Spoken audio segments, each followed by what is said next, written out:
Hello everyone. Welcome, dear friends, all of you. Welcome here today. Dear colleagues, ladies and gentlemen, I'm very happy and very proud that we are these 4 years after the first launch of Finance in Common to have all of you here in Dubai. Sorry, this is the first time we organize such a gathering during the COP.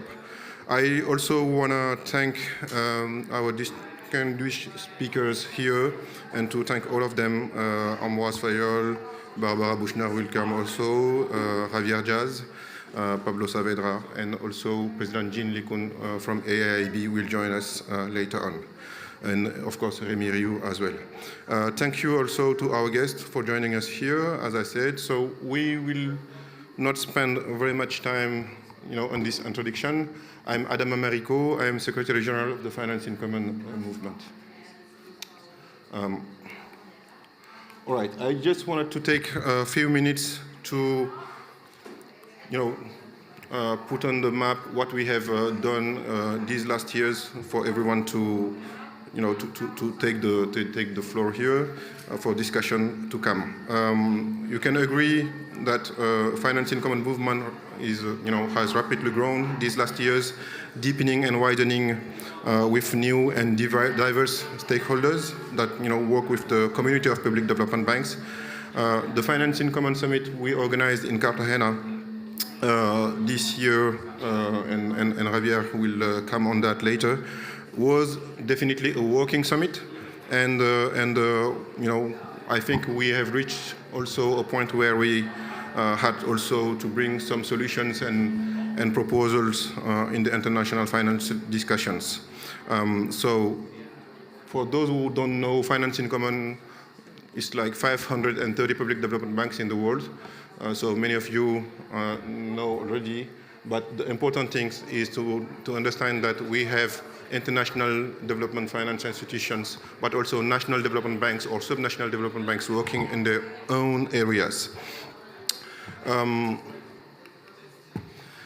Just also to tell you that we have produced a report, and I think that's also something really important to have in mind, as it's a contribution on what public development banks have done so far, and what is our contribution is this international debate on climate, biodiversity, and also solutions for the people.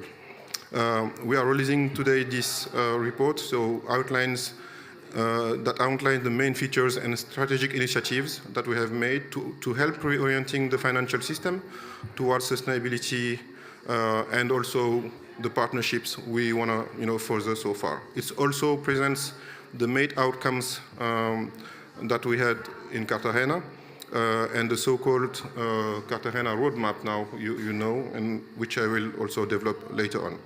Indeed, 2023 was a very busy year for all of us. A year of consolidation of this movement and growing engagement in the international sphere. Also discussions we had within the G20 framework and during the summit for new global financial pact in Paris, which also enabled us to share strong messages and deliver concrete results in the following areas you will see. So, as you know, Finance in Common is also a place where we want banks to foster the collaboration, even do business together, and we want to also develop it as a marketplace, and also, engaging, at a policy dialogue level with, all the shareholders of these public development banks. We also produce a lot of research. And you know how data is really useful on our work. So this is a public place where also the data is available for everyone, and the research that are produced is on a common good also. And yeah, the summit, we will also come on that. So it's an annual gathering where every year we take stock on what we have done. But of course, beside the summit, we have the working groups, a technical level where everyone can come and share in the business models on the norms we are using and how we further the collaborations together. I just want to also mention the creation of 2 new coalitions that have been decided also in Cartagena.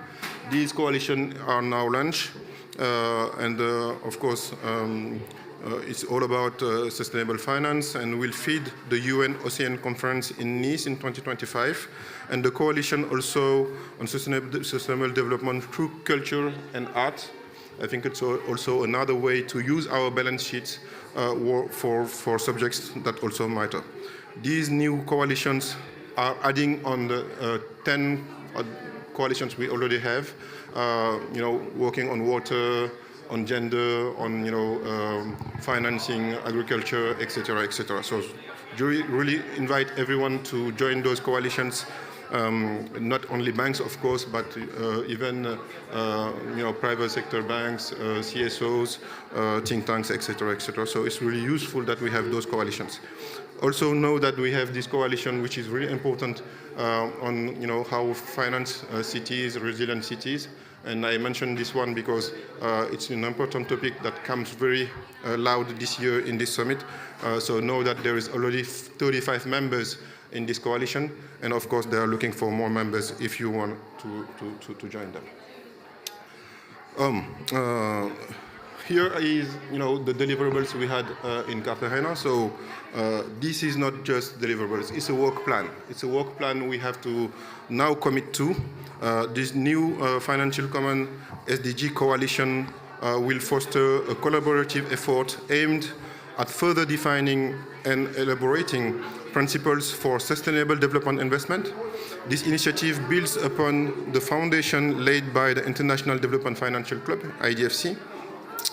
And yeah, as you know, we have published a paper, laying on the principles on investment, aligned investments. So financial tools and innovative solutions. I'm gonna loud my voice as you have this noise. Financial tools and innovative solutions for public development banks is also, there is a large call on that one. So public development banks want to innovate and help the new global financial architecture to emerge, a global financial architecture able to originate more quality projects. So public development banks are exploring innovative strategies to leverage their balance sheet, take more risk, and share them better. So you will hear more from Barbara Buchner later on, discussing about this new financial innovation lab that I will, have a pleasure to tell you that we will be launching. So this will be developed later on, and all the technical, specificities of this lab will also be shared with all the members. The third point we have also decided to work on is, how to foster capacity building, the knowledge sharing and technical assistance among peers, among public development banks as well. So this is also to better equip public development banks on their objectives. A benchmark study on technical assistance for public development banks commissioned by the FIX Secretariat, which will be launched during Brazil's G20 presidency and feed into the G20 Sustainable Finance Technical Assistance Plan. So by working together on this topic, we want to ensure that public development banks gain access to invaluable sustainability support and improve performance metrics and facilitate creation of high-quality projects. So as you know, we also need among ourselves to bring solutions for public development banks, even though they also, offer technical assistance to others. I think there is in some sectors that we also need it ourselves. To mobilize also and join forces with others willing stakeholders. This is a call also to broaden the discussion we had among public development banks, but with other stakeholders. And I am glad to announce that Finance in Common has supported also the G-Funds Technical Assistance Plan, and there have been strong discussions with the G-Funds to say how we can develop joint programs with public development banks and private sector banks. And also all these discussions, and there's a white paper that was issued during the Finance in Common Summit with philanthropies, and it's also a way to dig into this discussion, and they are actually asking to have even a working group with banks within the Finance in Common scheme. Last slide, this is also to look forward after Cartagena. Not only on 2024, but I think Remy also will have the occasion to deep dive on that, on our discussions. Just to show you what we have in mind is also in this roadmap. We see it not just for 2024, but in a 2 years scheme. So we want to also build on this important work stream, and we are now reflecting on a series of activities throughout 2024 and 2025. Of course, I mentioned the G20 earlier. You may also have in mind that there is the Olympic in Paris, and we already know that the President Macron has announced the Olympic Sustainable Development Summit. So I think also banks have a role to play on that part. On 2025, after the fix, of course, that will be this year in Asia, and some of you may know where. Some of you may not know where yet, but you will know anyway today, right? In 2025, also we have in mind that it's an important year, with the COP30 in Brazil, and also the fact that in this discussion we have in mind the 2025 agenda on sustainable SDG summit. So I'm going to stop there just to go further as well, to invite here Barbara to develop more on this financial innovation lab. And of course, you are all invited to join this lab. And if you know someone who is also interested, please let them know. Barbara, welcome.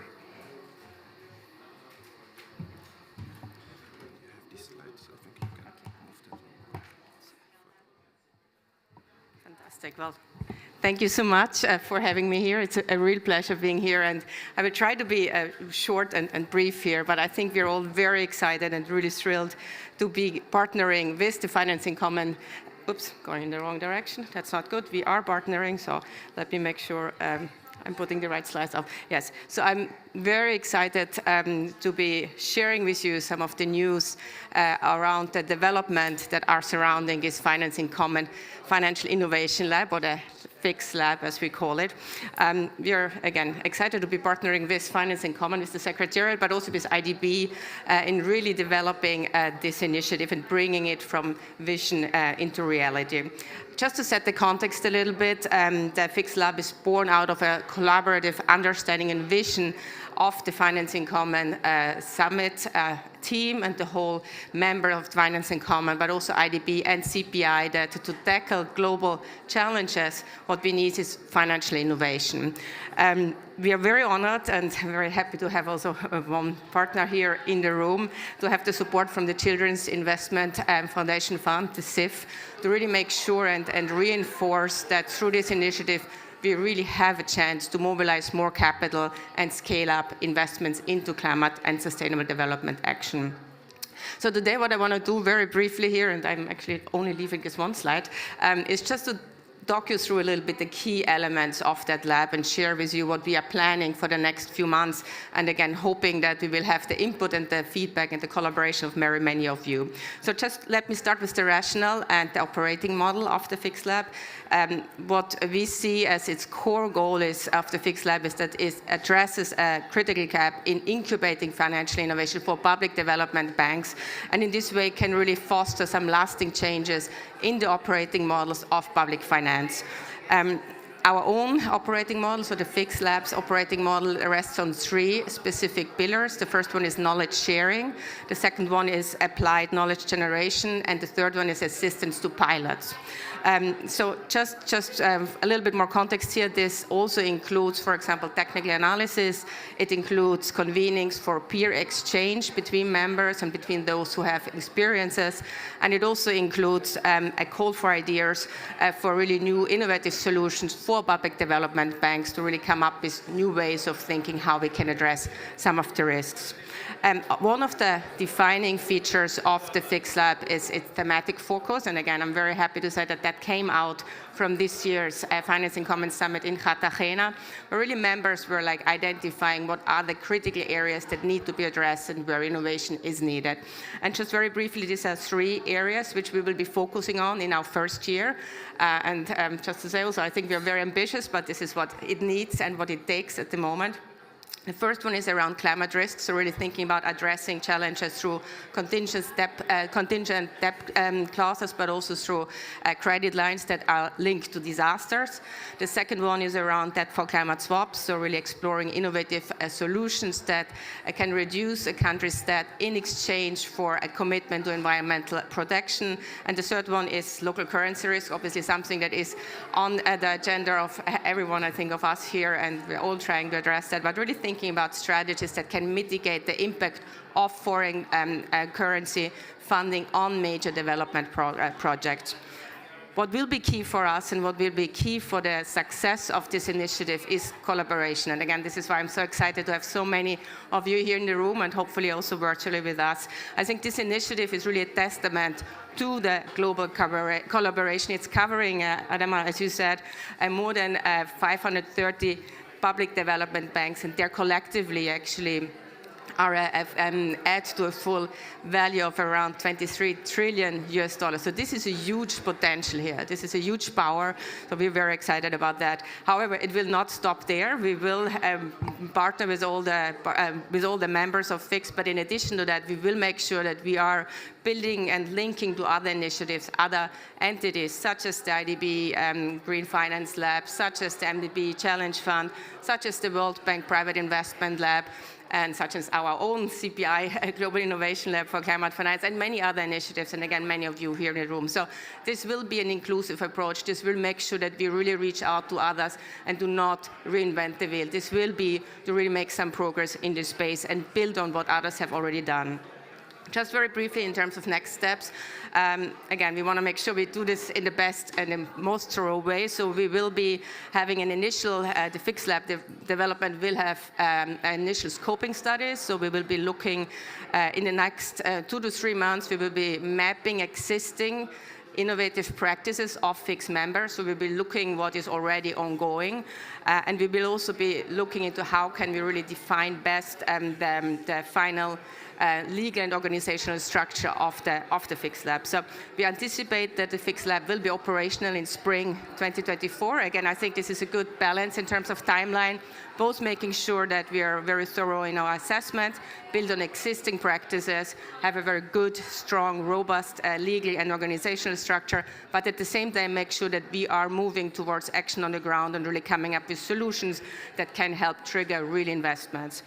So just to conclude, again, as you can see, I'm very happy today. So CPI is very happy. We are very proud to be part of this initiative. We've been hoping and looking forward to doing something like that since a long time.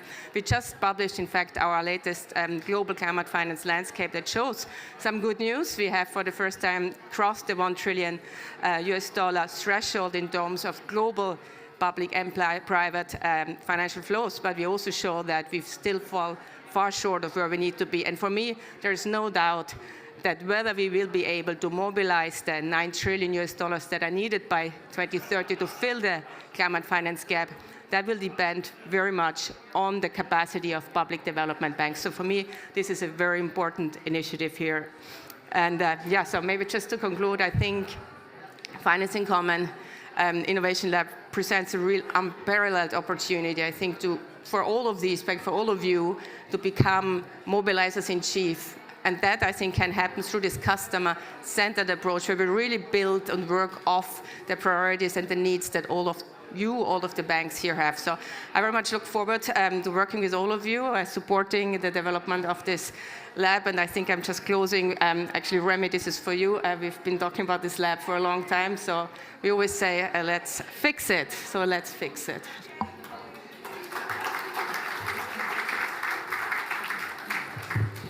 Thank you very much. And yeah, we want to now hand off the floor and just invite again all of you to come collaborate on this. And I think there is an important step in 2024 in Asia when we will have this new Financing Common Summit in 2024 to also show the first results that will come out of this Financial Intervention Lab. Following on Barbara's presentation, we will move to the panel conversation and will be moderated by Mrs. Kate Warren, Executive Vice President and Executive Director at DEVEX. Thank you very much. Thank you, Adama and Barbara, for really, I think, helping to set the stage for some really exciting innovations in climate finance. So we are going to dig into that in this panel. The distinguished panelists to my left probably do not require introduction, but I will introduce them nonetheless. We have to my left Mr. Remy Roux, who is the chairman of FIX. Then we have Mr. Ambroise Fayol, who is the vice president at EIB. Mr. Javier Diaz, president at Bancoldex and co-chair of IDFC. And Mr. Pablo Saavedra, vice president for the World Bank Group. So thank you all for being here today. So Remy, I would like to start with you. We just heard about this proposed Financial Innovation Lab. I'd love to hear how you think this lab and other innovations in financial instruments can really help accelerate the transition to sustainable development practices, and then also in particular, how it can encourage and attract more private capital and encourage more integration of ESG into mainstream finance. Thank you, Kate. Can you hear me? And good afternoon, everybody. It's many friends in this room, so it's good to see you all together. FIX is all about innovation from day one. I think it's an innovation in itself that could unlock way more innovations. That's really the purpose. Just remember that it was born in a COP setting. The idea came from COP28 when we reached that Paris agreement. Barbara was there compiling figures. Ambroise was there too, and many colleagues. I think we understood at that time that well, international and national are linked, and that the answer will come from both dimensions articulated. I think we understood that we needed an answer that would be at scale of what we are facing, and that probably each category, highly fragmented, of public banks were not at the scale that was required, but that altogether, the 2.5 trillion, I don't know, we can track now maybe 400 or 500 billion climate finance in this group. We do not know exactly, but that we were beginning to have something consistent and helpful, and that the answer would come from cooperation and innovation, and we needed some sort of a safe place in order to share maybe the questions we had, the innovations we were incubating, each of us in our region, in our country, in our ecosystem, I would say. So that was the main place, and of course to create a safe but widely open place, so that, to come to your answer, other stakeholders, governments of course supporting, but also central banks and private finance would be welcome, and civil society, all those that could play a part in this transformation. So that's the beginning. And then we had the first phase of building up of the initiative. So I think from 2020 when we launched it up to 2023, and this June summit on a new global financial pact in Paris last June. This was the building up of the coalition. And last June, thanks to EIB was there from the start, the African Development Bank, IDB, now AIIB, and the World Bank, of course, we're now all in somehow with the IDFC members and with the World Federation of DFIs and its regional pillars that help gather all the public banks within FIX. So that was phase one, and now, well, comes phase two, where the expectations are very high. We know that, we feel that, all of us, individually and collectively, and we have to find a way to deliver and to answer, and define together what we want to deliver. So Cartagena was a start. So a strong ask by colleagues for technical assistance, capacity building, so that we have a sort of level playing field and we are able to originate and co-finance more easily than what we did before. And innovation, I think innovation is key. So thanks to CPI with its vast experience in dealing with innovation processes, so we will rely on you, Barbara, and all colleagues, thanks to CIF, thanks to IDB, thanks to all those joining the lab, and help us identify what would be the main topics. Of course, without the idea of FIX is really not to overlap with existing discussions, processes, coalitions, group. Is maybe to extract what useful comes from these group coalitions initiatives and share them as widely as possible, and maybe identify, I would say, orphan questions, themes that we could incubate at the perimeter and the level of the whole family community of public development banks from day one. So you mentioned local currency, you mentioned CRDC, these contingent clauses for debt reduction, of course. You mentioned carbon markets, of course. What the World Bank is launching has to be shared with all public banks so that each and every of us in our constituency, we can help these markets become sincere and mature.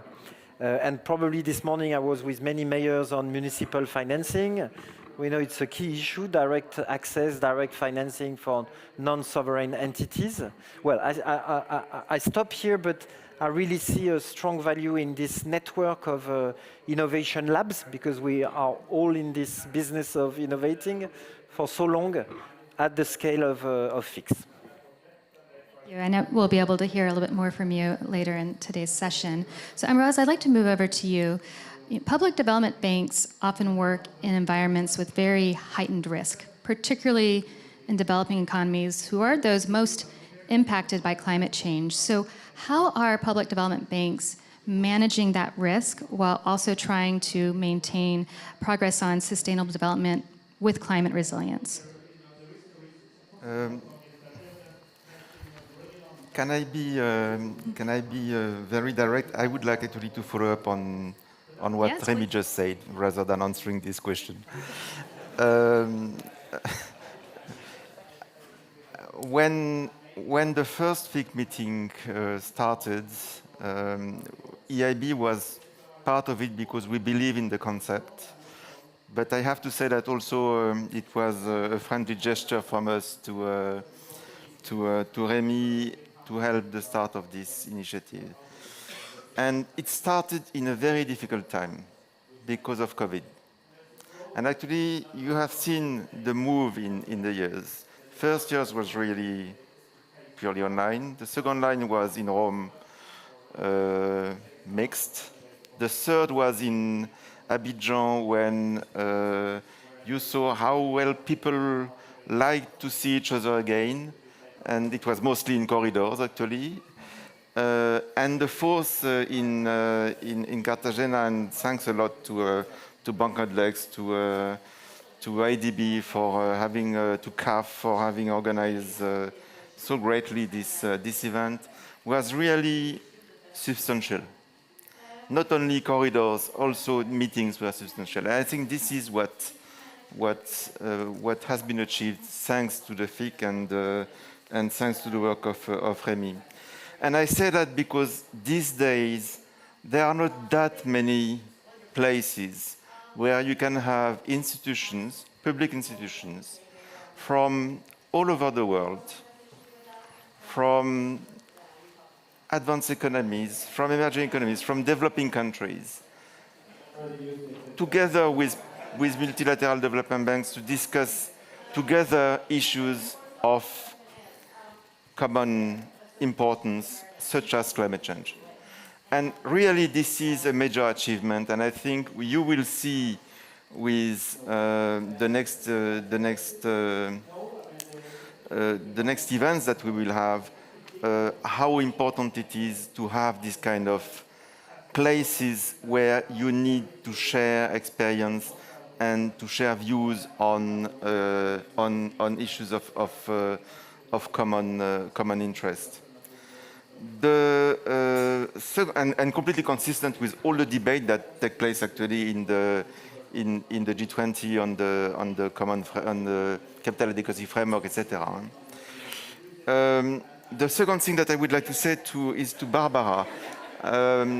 I think the topics that has been chosen for the Innovation Lab this year is really interesting, because these are issues where at least we MDBs, we are struggling. We know that local currency is key.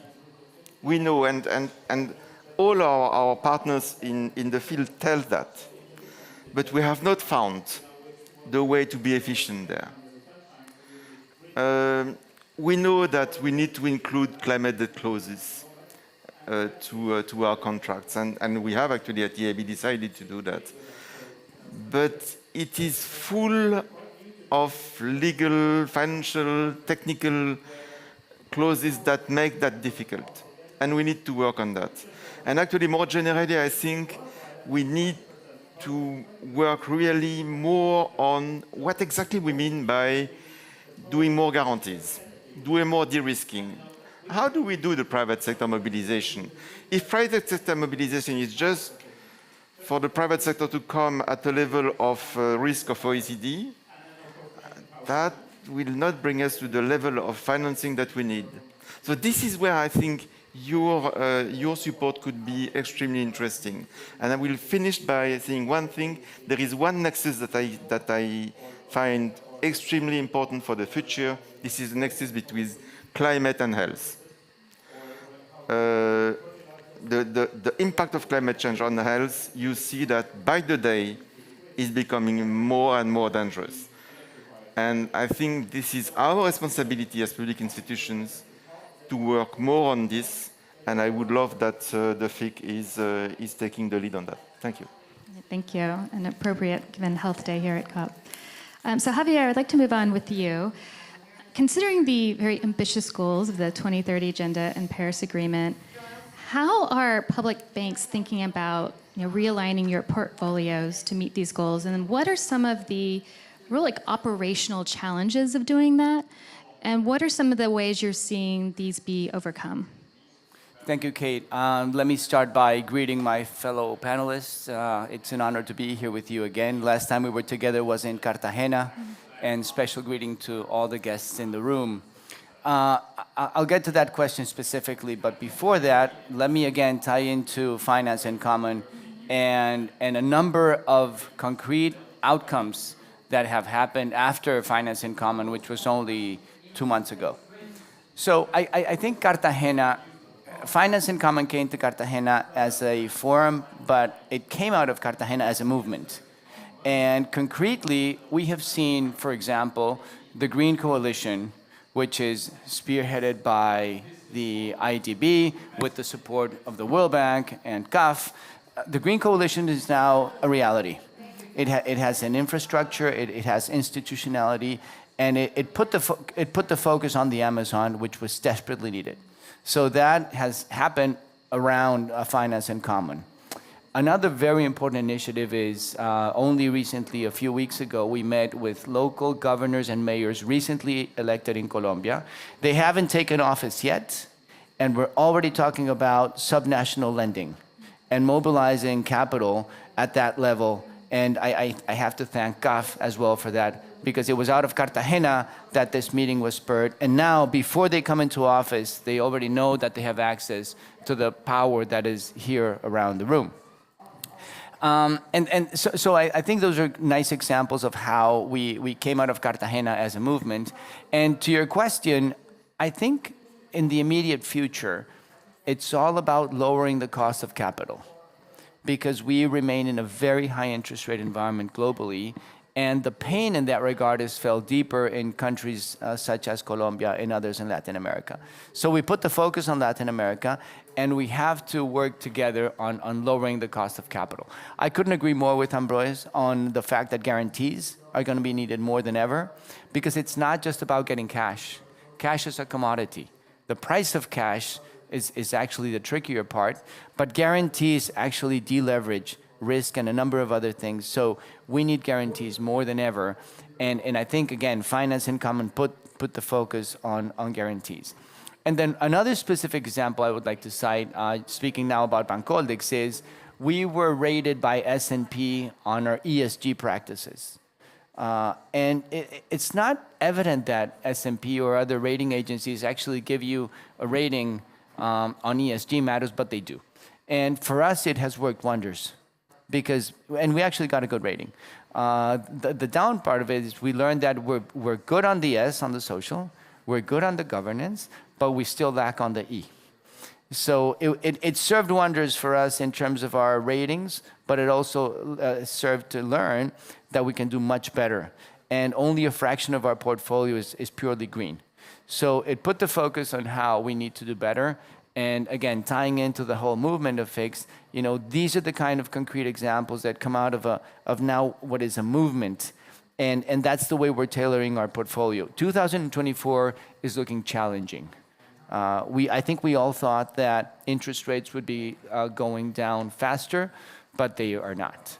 So we have to be patient, but we can't be patient because we have to act on a sense of urgency. So I think working together on lowering the cost of capital is going to be the key to navigating 2024 and continuing the good things that came out of Finance in Common in Cartagena. Thank you. And Pablo, first, if you want to respond to any of the other panelists, feel free to do so. But I'd like to understand how the World Bank is supporting the greening of the financial system. And I know you've been doing some work with national development banks, and maybe you can share some of those examples of a way that you're developing innovative finance mechanisms with them. Sure. Thank you, Kate, and good to be here again. It's a great follow-up after Cartagena, and seeing faces and colleagues that were there in Cartagena is great. Let me start with some of the aspects of how to green the financial sector in which the bank has been working a lot. The first one is, and obviously it also has an influence significant on public development banks, is the issue of having quality of data and meaningful disclosures to support investors, mainly the green taxonomies. And countries that have undertaken the work on green taxonomies, good examples, Colombia and Mexico and others, have benefited from that already by having a number of bonds, labeled bonds, green bonds, that have helped raise significant resources in the markets. So that's one aspect, very specific, that we are following. There is around 30 countries in which the World Bank is working now on this area, because it's very important to align the green taxonomies of the countries with the international standards to not avoid fragmentation of the finance, sustainable finance market. So that's a work that we think is critical. Second, as it was mentioned earlier, the bank has started also a private sector investment lab. And the idea is to come with innovative solutions to the critical issues of bringing private capital for climate. There are a number of discussions that are taking place in the context of this lab. One of them, for example, is related to guarantees. We would like to have a better treatment of guarantees in terms of regulation and the capital that is assigned to guarantees. That would help us to leverage much more the guarantees, get more resources to countries, and also collaborate much more with public development banks. We do some of that, but it's still limited. And of course, we have also worked recently in terms of, for example, the carbon markets. We have launched an initiative. We have 47 countries already. It's related to deforestation, and of course, the standards that come with that, and the credits, the carbon credits that can be gathered by countries with our support. So there's a large number of topics. One last topic on this is the issue of forex risk hedging.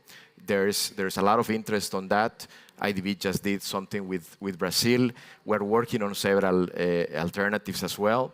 And I think here we have to have two buckets of solutions. One for the immediate solutions, which are facilities, credit enhancements, things that can work now.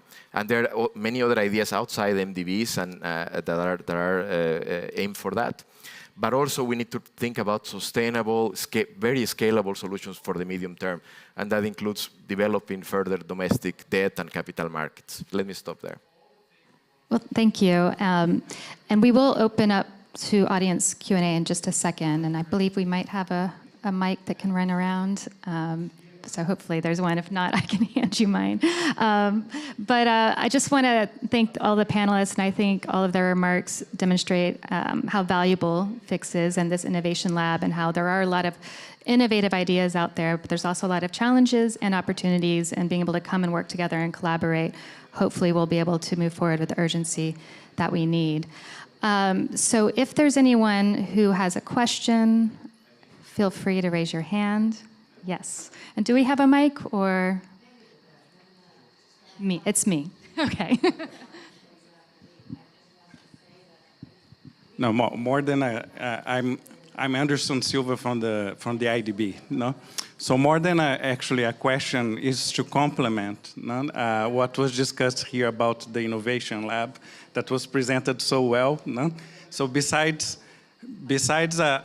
inviting all the public development banks to join, which was mentioned so many times here, I wanted to reinforce one point. There is a very large gap in terms of research and innovation done by national development banks and subnational. A lot of the studies, innovations, they come more from the multilateral side, which also have a gap. No?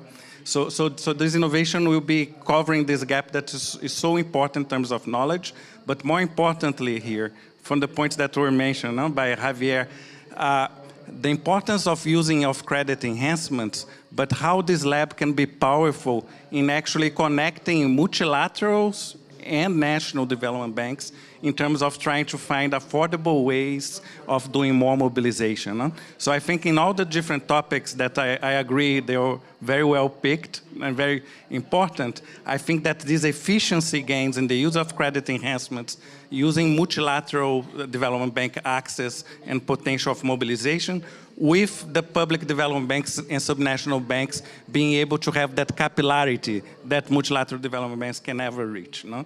So I just wanted to complement that and have another invitation for the participation in the lab of everyone.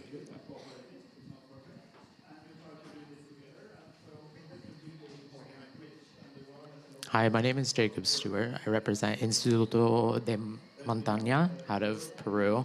But for the past 2 years, I've actually been working in research on public development banks alongside Thomas Marois. And in FIX that was held in Abidjan, we produced a report that looked at multilateral development banks financing national development banks. So I'm kind of carrying on the sentiment that was raised earlier by the representative from IDB. And I'm quite interested to hear in what ways you feel you can create innovation for a gap that we found in financing biodiversity, where we actually had asked each of the development banks submitting a survey to 9 multilaterals to see if they had financed any beneficiaries in biodiversity on the national level. And the response was 0. And I'm just interested to hear if there's anything, even from the Innovation Lab's perspective, if that might be something that's on the board. Thank you.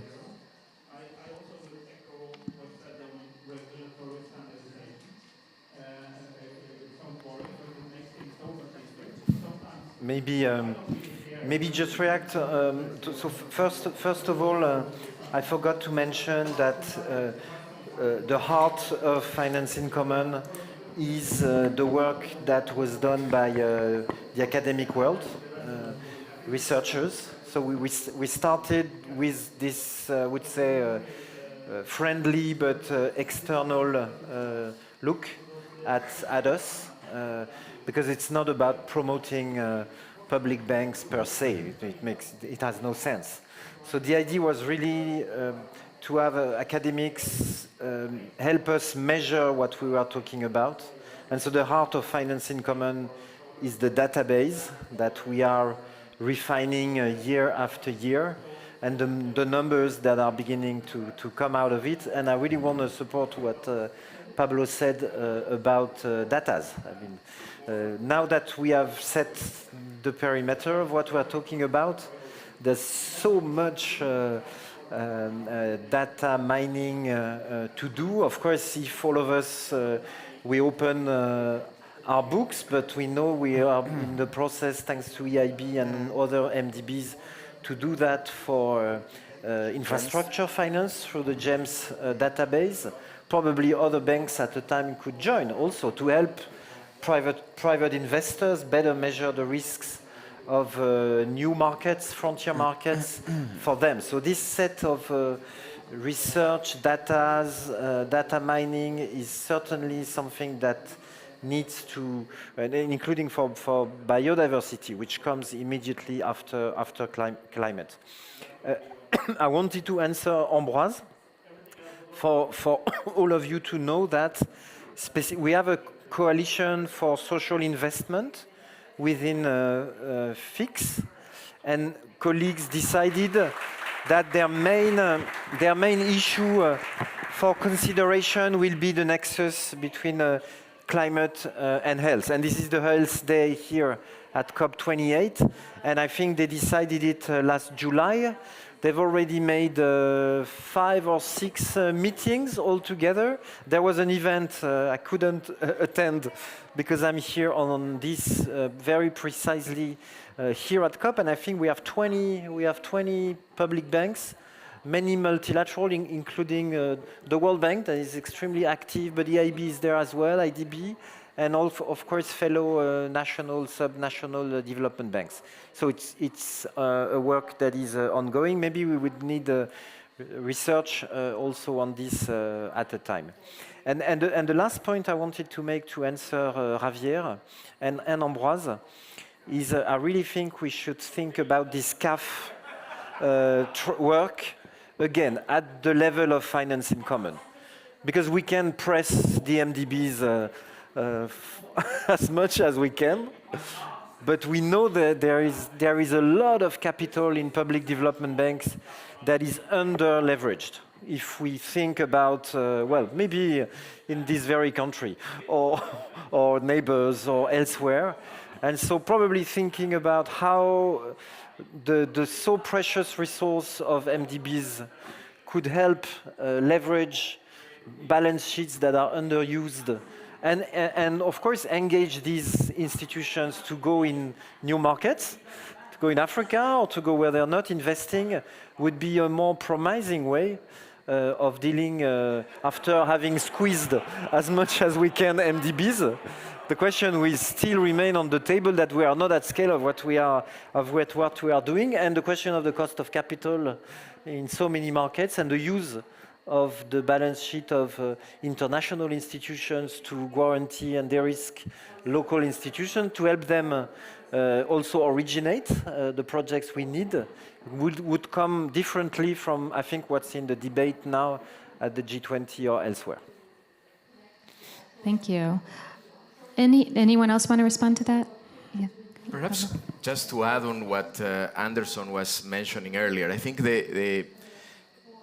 there's a number of gaps that we have. One important gap, and it's a very obvious one, very basic, but still we have not breached it, is the pipeline of projects that are available at subnational level, at local levels.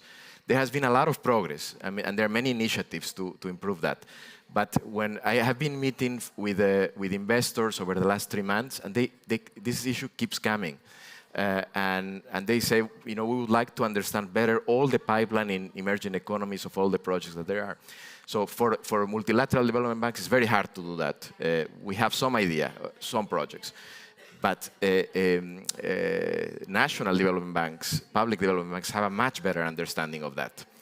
So to put the pipelines in a very transparent way in websites, as some development banks do it, there are many examples of that. Having a good sense of that will be very helpful because that connects both the national development banks and the multilaterals and also connects investors, local and domestic. So everybody can confluence and see where is the best allocation of capital. Again, we have made a lot of progress. Many development banks do that, but there's still a long way to go. Thank you. Yeah, can I just add, just to confirm what Remy was saying on GEMS, we really think that data is a public good. And together with the multilateral development banks, we have worked a lot to come to a point where this data can be, and actually with a lot of public development banks, through this GEMS initiative, to come to the point where we can share this data outside of the group, which is really something that's going to be very interesting. That will come early 2024. And the second thing is, there are things that are not sexy, but that are very important. And you were talking about biodiversity. There is something that is extremely important, which is to understand and to agree on what you call nature positive based investments. And on that, there has been a lot of work in a group of multilateral development banks.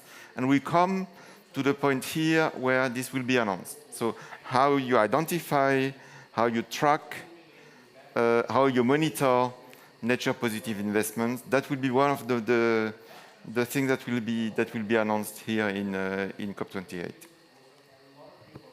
And we MDBs. Huh? Any other questions? Yes, I see one there. Maybe somebody can help pass the mic.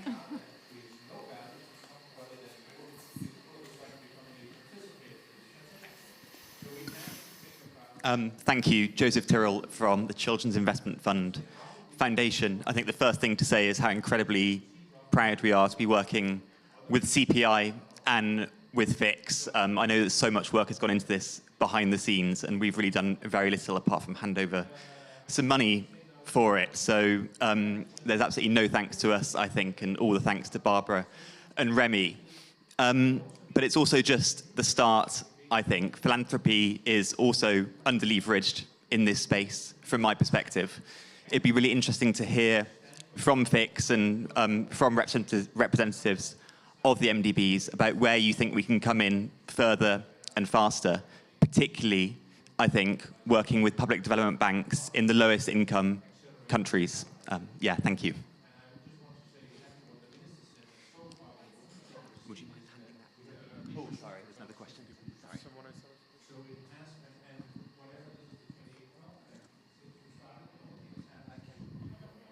No, I can try to answer. First, by thanking SIF for the dialogue for a long time now, and also for your capacity. I remember discussing with Kate, Michael, you about it, your capacity also to explain other philanthropists what this place is about. And count on us to consider philanthropists for what you are. Like all the stakeholders within the finance in common, really is really to better identify the added value of each actor and try to invent solutions together. So some philanthropists are not there to do the job the governments have to do. You do not have enough resources, probably. And these resources, and at the same time, what you can do is really push for innovation, because I think that's what you are searching, and push for scaling up solutions that would come out of innovative processes. And I hope together this is the kind of forum, this is the kind of place, not with all of us, but maybe with subset or regional groups that will happen. I was in a meeting with all Rwandan colleagues. Jean Pem was there as well for the bank. Another vice president of EIB. All of us, we were there, and the capacity to innovate of I would say the Kigali Financial Center now, between the Ministry of Finance, Central Bank, Development Bank, Innovative Fund, commercial banks, all together, setting new taxonomies for climate, trying to mobilize private finance. I mean, I'm just thinking about it because innovation is not only separate, it's also, there are places of innovation. And certainly, I invite all of you to pay attention to what is happening now in Kigali and elsewhere. But it comes to my mind because it was extremely impressive, including the use of SDR, because you know the IMF with the RST is also investing in this setting, this place, and the Rwandan government is trying to leverage its SDR also through the balance sheet of public banks, local public banks. So it's really very, very special, and maybe we miss you in Kigali, but you're most welcome. Yes, go ahead. I would just like to add that, can you hear me? I would just like to add that in Cartagena we had a voice and a seat at the table for philanthropy, also for civil society and human rights advocates. So it's not just about public banks and traditional lending. I think at least these three interest groups are actually quite active and growing ever so within Finance in Common. Well, I think that is, there's skeptics of these global convenings like COP28, but bringing all of these actors and stakeholders together to find these commonalities and ways to partner, I think is one of the real values of a convening like this. We would like to pause there. I would like to thank all of our panelists. Mr. Remy, we'll have you stay on stage, but let's give a round of applause to everyone. Thank you.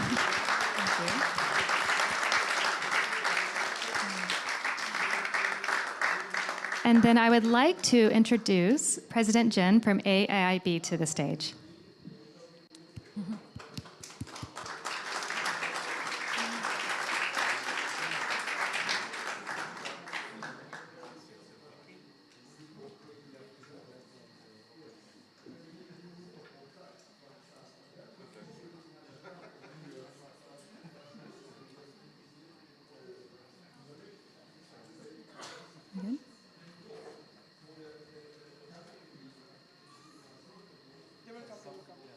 Good. Good.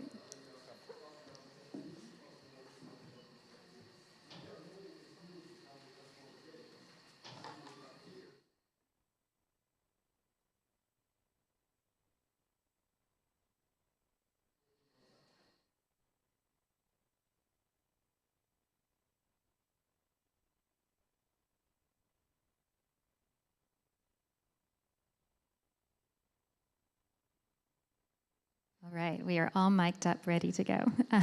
Well, thank you, President Jen, for joining us. So I have a question for both of you, but I will start with you. So looking ahead at the priority areas for PBDs and the FIX initiative, Can you talk about what you're envisioning and also maybe elaborate a bit on how you envision private sector, civil society being involved so that we can realize this vision of sustainable development and climate action?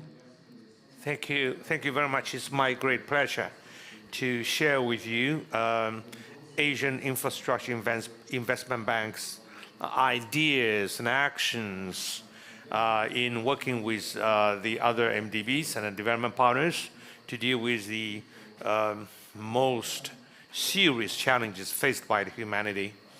From day one, and I would say the bank was up and running in January 2016.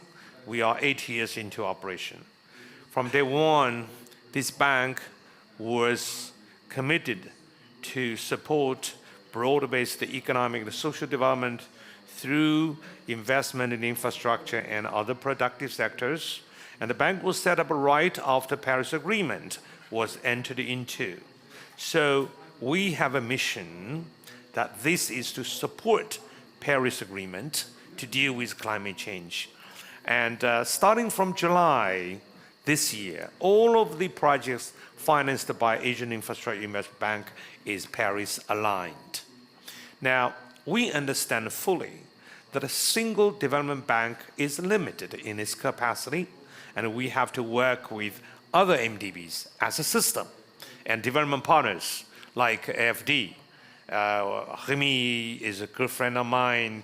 We work together and thinking about how we can support the countries which need the help most.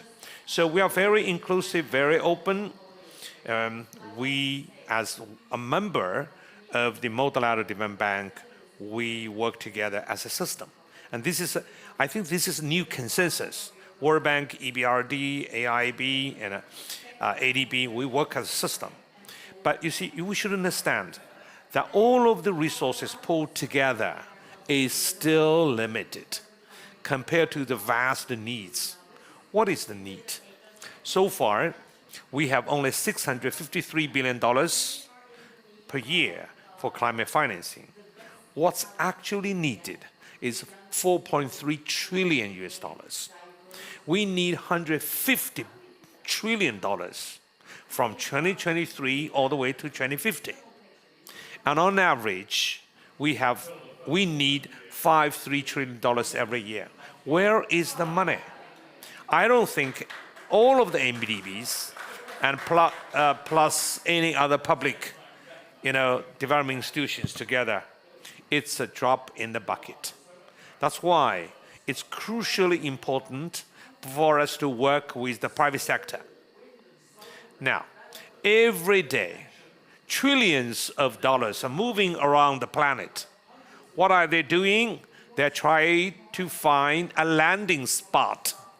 They try to find a place where they can establish themselves, not just to making money, but also to help with other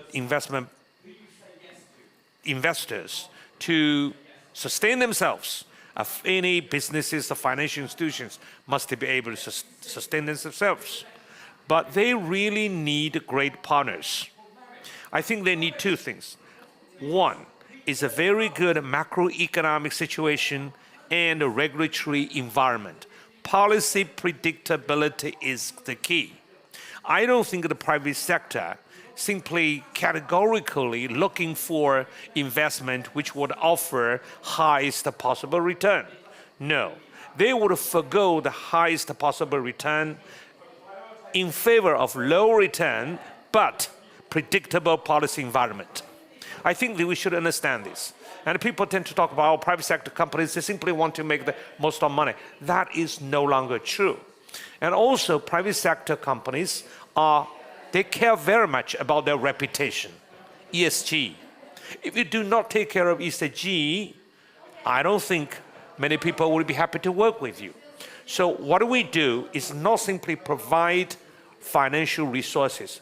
We want to work with the host members to improve the macroeconomic situation, to improve the predictability and ease of doing business in those countries, and to generally speaking, improve the regulatory environment. And this is what we must do, and we have to do well. Thank you. Good call to action there. Remy, your thoughts? Let me first thank President Jean for being here. After I mentioned President Adesina of the African Development Bank, I mentioned President Goldfajn for IDB, President Hoyer for EIB. It's so important, President, to have MDBs leading on this, hosting and setting the tone and the agenda year after year about the finance in common. And of course, it comes from the institution, but at a time you need also you, Jean, and colleagues to give us their vision. And as you said, to open the doors, the arms, and embark as many partners as possible. And we, you know, we have to turn east next year and go to Asia after Europe, Africa, and Latin America, and maybe we can turn back to President for this. Well, thank you very much. We really enjoy very good cooperation and friendliness toward this bank from many legacy institutions, our peers. And in particular, I enjoy working with Remy, and AFD has been very much supportive, and you have very good experience working in many countries, particularly in sub-Saharan Africa countries, right? So I think you can help us. Now, I will take advantage of this opportunity to share with you something very important, and we would like to support FIX, okay? So in 2024, AFD and AIIB are going to work together to host the meeting of Financing Commons Summit in China, okay? And I hope you'll be coming. I promise I will find a very nice place for you to have the meeting, not necessarily in Beijing. Okay. Maybe I can find some place where you can enjoy the biodiversity. You can see how China protects the biodiversity, how China is doing to deal with climate change. So we are working towards this objective. I want to make this event a great success. And we are, certainly AFD is our major partner, but I would invite all of the MDBs, heads of MDBs, join us, different partners. China is big. No matter how many people you come, no problem, no problem. And I can assure you, the local capacity is very strong. Anywhere, we go anywhere. We can make sure that you will see with your own eyes how a developing country such as China, from 1980, $280 per capita. In 40 years' time, how China has developed to such an extent. You see for your eyes. You know why this bank was called Asian Infrastructure Investment Bank? Because we look at the emerging market economies in Asia, including China. They invest in infrastructure, paving the path for sustainable development. What we do today is not to design, implement, and maintain an infrastructure projects the way we did 20 years ago, 30 years ago. The new infrastructure, we call it infrastructure for tomorrow, must be designed, implemented, and maintained in a new way, which is climate sensitive. And with new technology, it is possible to build infrastructure which will be conducive to climate change mitigation adaptation, rather than create emission problems. I think we need to change this mindset, as if climate infrastructure projects which absorb 70% of the emissions. So if you do something, you are making the matter worse. No, we are making the matter better. So how we do that? We need to take advantage of new technology, technology-enabled infrastructure development. And we should be more cost-effective. But I think any development bank is limited in its capacity, in its idea, intelligence. We need to work together. Okay. So the combined intelligence and wisdom can make us do a better job. So I'm very much confident that this joint venture between China and France and all these countries working together, particularly with AFD and AIB, could be yet another milestone following Cartagena. And I like to highlight 3 priority areas for the next phase of FIX initiative, which I think is very much important. First, climate action and sustainable development. Public development banks, MBIs can and must prioritize investment towards climate action.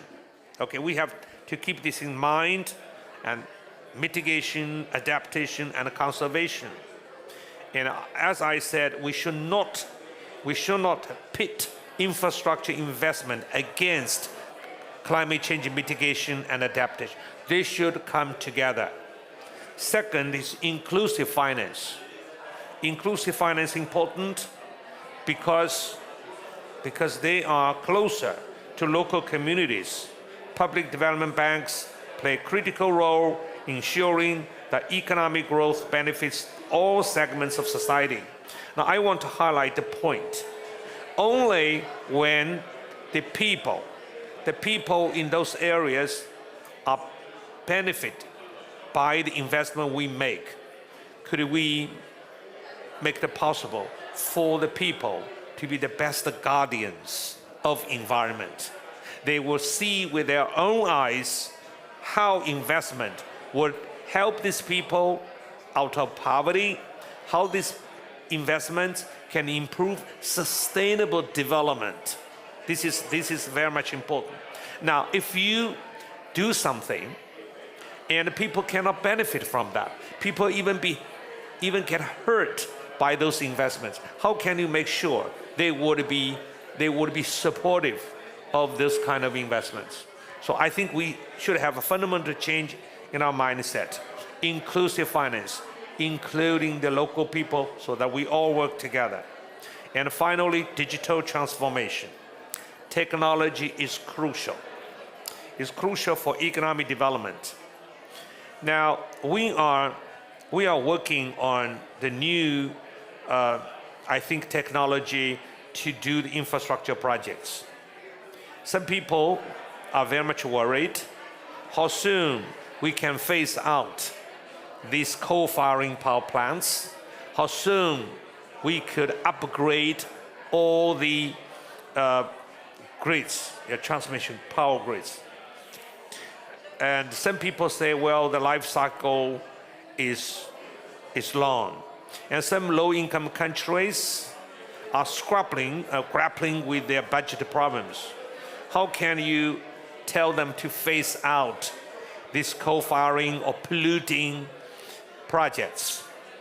Because there's still lots of residual value. My point is, as we all invest in new technology, the technology-enabled infrastructure projects would give us something which would be really, really important for transition towards net zero. And you don't have to worry about residual value of the investments you made 20, 30 years ago. Give you one example. You see, the airline companies, they phase out all those aircrafts with huge residual value. But they know when they buy new fleet, saving 40% of the fuel, in a matter of years, all those fuel savings, not just for financial significance, but also to deal with climate change, you all get it back. So in my view is, as long as we invest in R&D, in developing new technology, all those the so-called residual values are insignificant, and we could leapfrog to new technology. So there are lots of things we need to do, but we need to work together. The MDBs may not find it possible to pour money in the new technology without testing, but we work with other development partners, we can do it. Great, very well. And you know, working in media, we love it when we can break news on stage. So very exciting about PICS in China next year. I was at a conference in Hangzhou earlier this year, which was a beautiful city, if I may throw that suggestion into the ring. But Remy, I'd like to go to you for closing remarks. So I told you President Jean was full speed behind FIX, and that his personal drive would be so helpful. So that was my promise, and it was satisfied. thanks to you and thanks to AIIB colleagues. As you said, FIX is an open place, so I'm pretty sure at FIAP, for instance, the coalition of all the public banks in Asia and the Pacific. We had discussions with the Asian Development Bank as well, and maybe a lot of other colleagues would join in supporting the summit by the end of the year. I also want to inform colleagues that we are in discussion with the government of Brazil, the municipality of Rio, to do something probably a bit more technical alongside first semester, an event to support the G20 presidency next year. So probably first semester something and the big summit in China second semester. And I think that's extremely exciting for all of us. On the dates, they are not set yet. What we are thinking is second semester, depends on when COP will happen, etc. My point is, it will be positioned between 2024 and 2025. And we know 2025 will be extremely important for sustainable finance, because it will be the 10 years anniversary of Paris, of New York and the SDGs, Sendai, and also the 10th anniversary of the Addis Abeba conference. And maybe if you go back to the Addis Abeba action plan, you will see that UNDESA at that time planted somehow stealthily a sentence about regrouping all public development banks. So it was also there in 2015, and the new Financing for Development Summit will take place spring of 2025. And so I really see our initiative, our summit end 2024, to provide a significant contribution to help the narrative, the mechanisms, to be better captured in the conclusions of this 10th anniversary summit of, this Addis plus this summit. On the attendance, we will turn to you, of course, President, but FIX is not only about public banks, so we hope that in China there will be also maybe a bit more central bankers, maybe a bit more private sector, of course civil society as well, research, all the stakeholders of finance in common, maybe in different proportions than the years before, but making it even more vibrant, collective, exploring the synapses between various communities, turning to sustainable action. And last, on the content, thanks for these ideas. As you know it, there's a governance within FIX. There's an executive committee about every trimester that is gathering. And so we will have a discussion also in this setting on how to build the program and see what are the main achievements, issues that we could explore at this moment, second semester of 2024. So count on me, of course, to keep that governance as active, inclusive, and to the point as possible, following, of course, your proposals and your guidance, President, as the host. Thank you. Thank you. Well, mark your calendars and stay tuned for more details to come, I'm sure. Well, thank you both so much, and thank you to our audience who joined us.